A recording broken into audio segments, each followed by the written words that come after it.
Hello Flickering Myth family and welcome to our channel. My name is EJ Marino and we have a new movie review. In this video, we will be talking about the new film, Beast.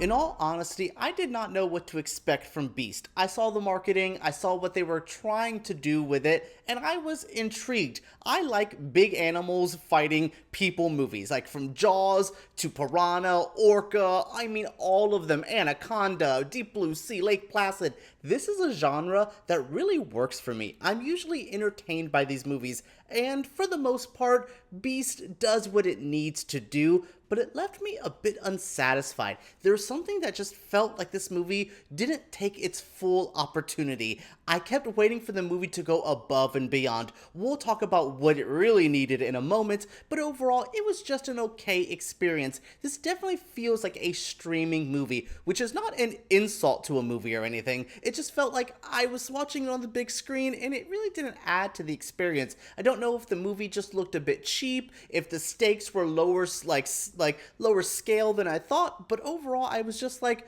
okay, let's see where this movie goes. And by the time it ended, I was just like, that's the exact normal, boring movie I wanted. Again, we'll talk about it in a moment, but this movie desperately needed a more spicy element to it, a more fun element, and it just lacked that. But I would say the actors really do a good job making this work. Idris Elba is Idris Elba. I mean, he is a fantastic actor. I was worried he was going to go full Razzie performance here, and maybe that would have helped the movie. But yeah, overall, he was really good. Sharlto Copley as well. A very, very impressive outing from him. Doesn't have too much to do, but he's always good. Though I will say the actor just being him, I kept waiting for him to be like a villain. I just kept being like, so when do you go evil? And spoiler, he doesn't really go evil, but he's just one of those actors you really like. I also have to do a shout out to, let me look at their names. It is Leah Jeffries and Alana Haley, who play the two younger actresses in this. They play Idris Elba's daughters. And oh my goodness, they stole the movie from me. There was a point where I was just like, yeah, we could have get rid of the two adult male characters and just leave these two. They were competent enough, especially the littler one. Oh my goodness, when she was just like, so this is what we're doing this, this, and this, and I'm like, yeah, cool, because your older sister, M, is just like, she just don't know what she's doing. She is being frustrating, but the younger one was just like, no, what we will be doing. And I'm like, oh, characters that I'm actually, like, invested in watching.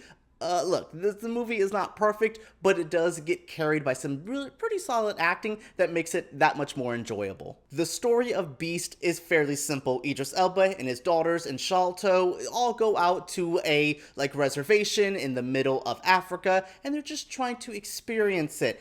But there is a evil lion on the prowl. Yes, an evil lion. There's basically this one lion who has its pack murdered by poachers, so he's just on a rampage. Very Jaws, like, you know what, I'm about to kill each and every one of you. Doesn't really make sense. Even the characters are like, yeah, they don't usually do this. Like, I don't know what's going on. And I'm like, yeah, I don't know what's going on either, but it's a movie. I'll just watch as it's going. I don't think this is going to, like, make lions even more scary to people, like, you know, great white sharks with jaws and all that. But yeah, the story is fairly simple, and we're just watching Idris and his, family basically try to survive in the wilderness.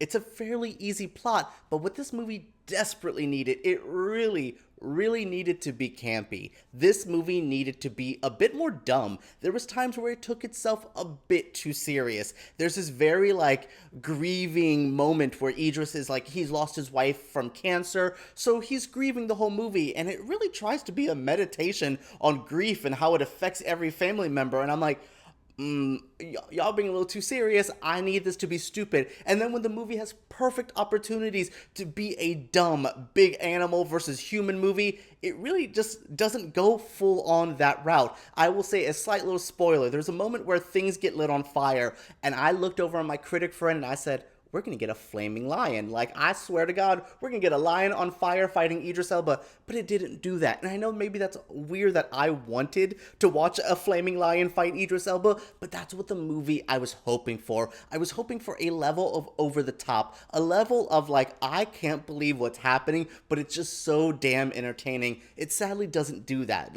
For an hour and a half, I do feel the movie drags at times. I was just like, really, we're spending time trying to do the meditation on what happened happens when we lose our loved ones, and I'm like, no, come on guys, skip it, let me get more Idris versus the lion action. There's not enough of that either. It's just, the movie just has all the pieces to be a fun, solid, I need to watch this. Like, I watch Anaconda yearly. It's not a great movie, but it's fun, it's over the top, John Voight eats that up. That's what this movie needed. I just needed a bit more of a cheesy, kind of let's not take ourselves too serious element, and it could have been that much better. As much as the story elements and the overall tone of the movie weren't for me, what really did impress me was the visuals. I was never once distracted by the lion CGI. I just watched She-Hulk, which is a lesson on how CGI can distract from a lot of things, but here I was really invested and I liked a lot of it. Now, was there moments where this was just felt like straight up nature documentary B-roll that I'm like,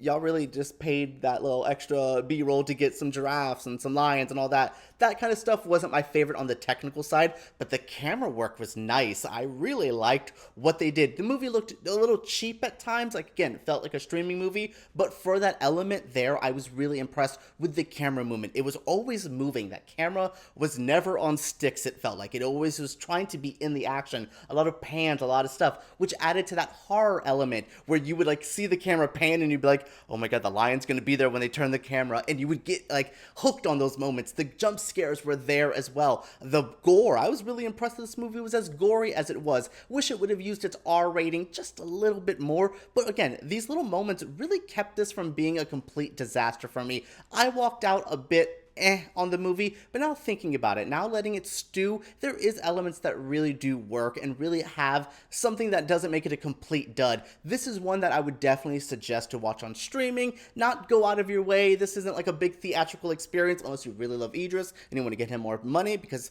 he needs to be a better box office draw, but overall, I do think this has a little bit of a technical element to kind of make up for the lack of fun campiness that I needed. Alright everyone, that is it for my review of Beast. I'd say watch this whenever you get a chance. Not a run out to the theater kind of experience, but overall something I would say if you like big animals fighting human movies, this is something I would say at least watch it whenever you can. Alright everyone, what did you think of this review? What do you think of Beast? Share your feelings down in the comments below. Give me a thumbs up if you do like this video and subscribe to Flickering Myth because we make videos like this every single week. Alright, let's talk about Beast and your favorite big animal versus human movies down below.